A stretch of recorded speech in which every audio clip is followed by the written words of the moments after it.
I trust him with my life. Blind? Yes. Wow. Kevin Negandhi, I trust you with my life. Wow. He doesn't know Phoenixville as well as I do, Kevin.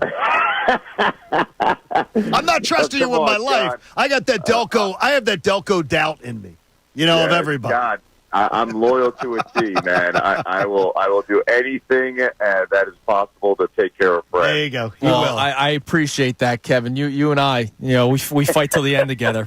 All right, so we got a couple of topics on the table today that we want to run by you, and our first is about the Philadelphia Eagles. We are 15 days away, by the way, from kickoff. I can't wait. Crazy. We asked a question about whether or not this is a make-or-break season for the Eagles, and then we started also focusing on some individuals. So let's start with that first part. Is this a make-or-break season for the Eagles, knowing everything that happened last year and the collapse, and a division winner would be a step forward technically, but with everything that's together, you might expect more. So is this a make-or-break year for the Eagles?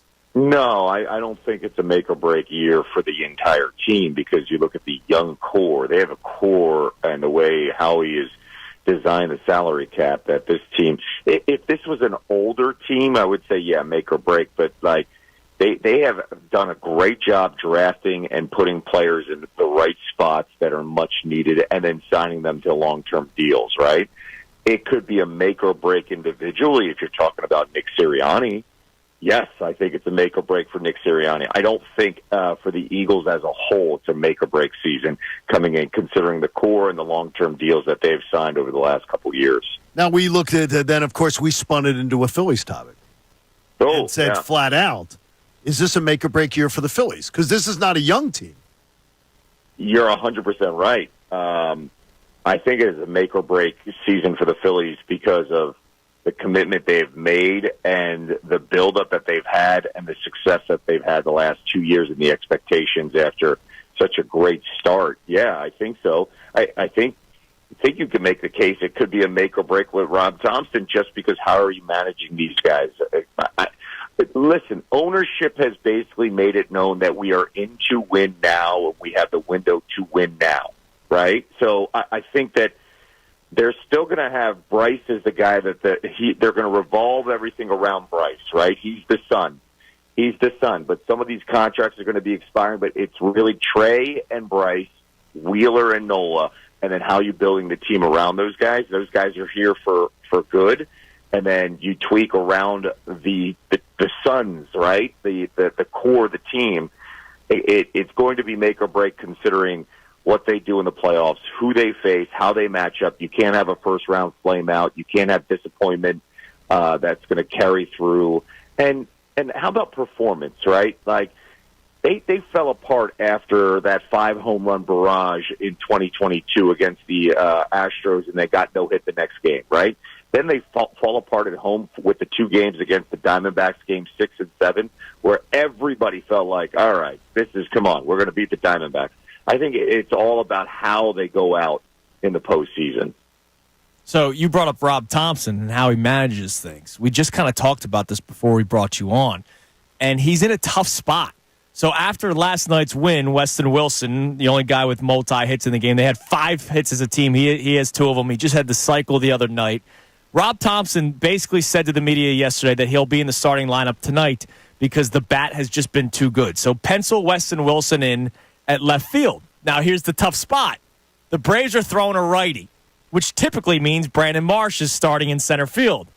But if you're keeping Wilson in the lineup because of his good bat, Johan Rojas is hitting over 300 in August. Brandon Marsh is hitting 190.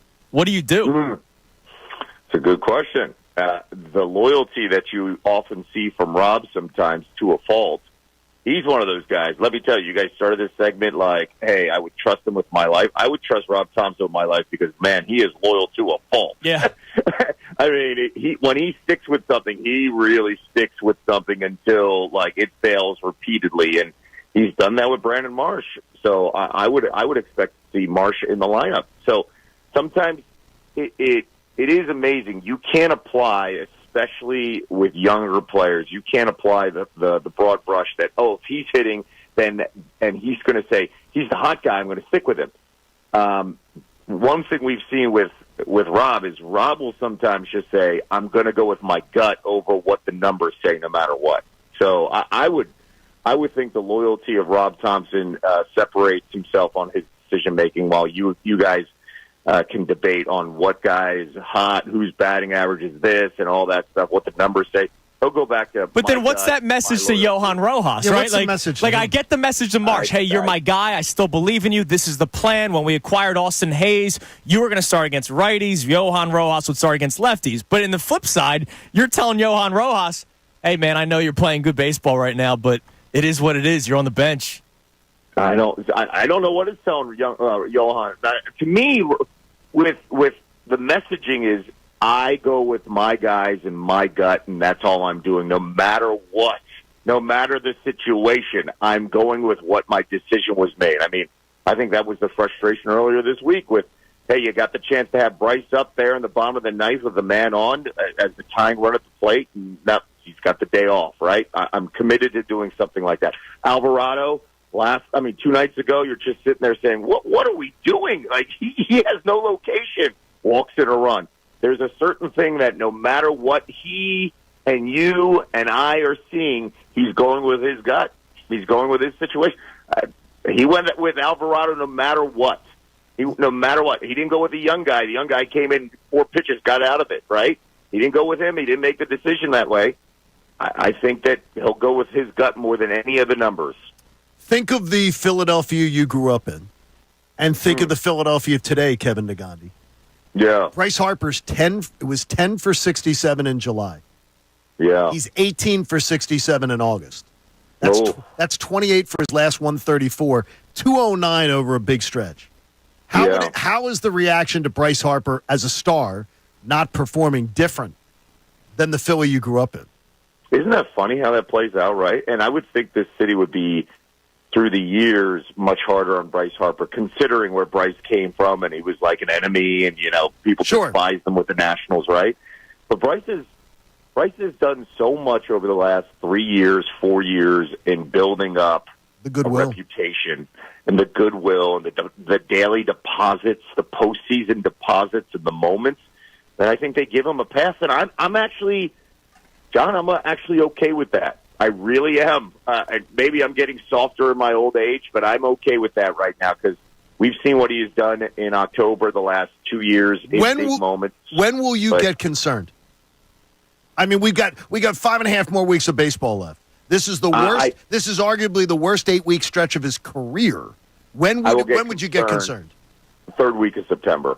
Okay. If he hasn't figured out by the third, because guess what? That third week of September, you're ramping up, right? You're a week away from the postseason. If we haven't figured it out, what is going on? That's when it would set you off. Yeah, third week of September to me is like, okay, I've seen enough. There's enough on this thing. We've given you enough of a break and a pass. Now, what is going on? What has changed? Are you dealing with an injury that no one knows about? Has the wear and tear gotten to you? That's when I would get really concerned. Speaking of Kevin Negandhi on the Comcast Business Hotline, back to our make or break conversation. We also focus on some individuals. Now, Nick Sirianni, it's an easy answer. If they don't play well, he's fired. I mean, that's an easy one. What about Jaylen Herz? So make or break doesn't necessarily have to mean you're on the team or off the team. We also believe that public backing is a big one. And going back to what John just said, old school versus new school, Donovan McNabb could throw 4 touchdown passes in a game and still get booed because he threw one worm burner, right? Yes. Jalen Herz can throw 4 picks but do 1 tush push, and it's that guy's a gamer. Things have changed, but he played worse last year than he did in 2022. Is this year a make or break season for the public backing of Jaylen Herz? Ah, man, that is a interesting question, and I think it doesn't just go with performance. I think it also goes with Jalen's communication and relationship with the fan base, right? Like we let some things slide, like we do with Bryce Harper, because I think Bryce has a connection with the fan base. For Jalen, Jalen's got to open up a little bit. Like if there are days where he's struggling, I think there is a forgiveness that is in this fan base too, and awareness. But I will tell you this, guys. As somebody that looks at the landscape of the NFL every single day and talks quarterbacks a lot, My thing to anybody who gets on Jaylen Herz is, what are your options, guys? There are, I would say, 20 teams that would love to be in our position. You don't want to be in quarterback purgatory. Have you seen the options that are out there? Have you seen some of the like? Here's another thing too, guys.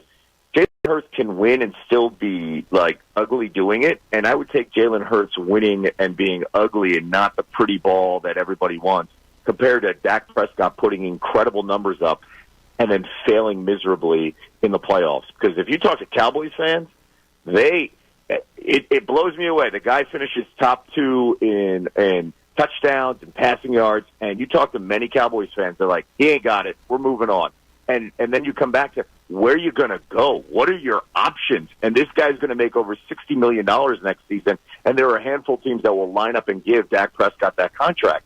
So when you look at Jaylen Herz and you criticize him to a certain extent, if it's due, it's due. Yeah, if it's justified, I understand that. But you can't just say, hey, let's get another guy in. Who are you going to get? That's the question. Marcus Mariota? Gardner Minshew? I mean, that there are basically 12 to 15 decent to great quarterbacks in the NFL, and everybody else is trying to get a top 5 pick. Do you want to be the Giants and Daniel Jones? I let me tell you, look at the options. Look at where the Commanders were for years. Look at how the Raiders are in purgatory. So you've got to find, to a certain point, you've got to find some reality here on what the quarterback market is, and be, I think, aware that if you're going to call this guy out and say it's make or break, who are you going to bring in?